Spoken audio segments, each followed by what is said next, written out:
Rumeur sur une transition, personne ne vient ici pour négocier quoi que ce soit, réagit Ouattara. Manuel Ayapi. En campagne électorale, le président ivoirien Alassane Ouattara a assuré vendredi à Bouaké, centre, que personne ne vient pour négocier quoi que ce soit en Côte d'Ivoire, en réaction à une rumeur annonçant l'arrivée des chefs d'État nigérians et ghanéens dans l'objectif d'organiser une transition politique. Ce matin dans l'avion je lisais dans une certaine presse qu'il y a 2 présidents qui venaient à Abidjan pour nous voir. C'est tout simplement de la fabulation.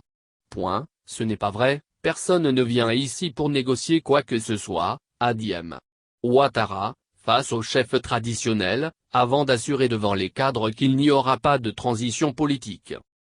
Rappelant que des experts des institutions internationales telles que la CEDEAO, l'Union africaine, l'ONU, ont conclu que tout se passe bien après une mission dans le pays, il s'est demandé ce que ces chefs d'État, qui ont du travail chez eux, viendraient faire en Côte d'Ivoire.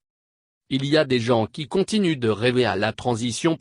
Mais ça c'est terminé et à partir de l'élection du 31 octobre, les choses seront clarifiées pour chacun de nous et pour l'avenir, a affirmé le candidat du parti au pouvoir, selon qui les Ivoiriens sont fatigués des coups de force et des opportunités de transition conduisant à des choix de combinaison politique dans le gouvernement. L'opposition ivoirienne, qui conteste la candidature inconstitutionnelle d'Alassane Ouattara et réclame la refonte de la commission électorale, de même que celle du Conseil constitutionnel, a lancé le 20 septembre un appel à la désobéissance civile pour contraindre le chef de l'État à la négociation, jusqu'à l'obtention d'un compromis.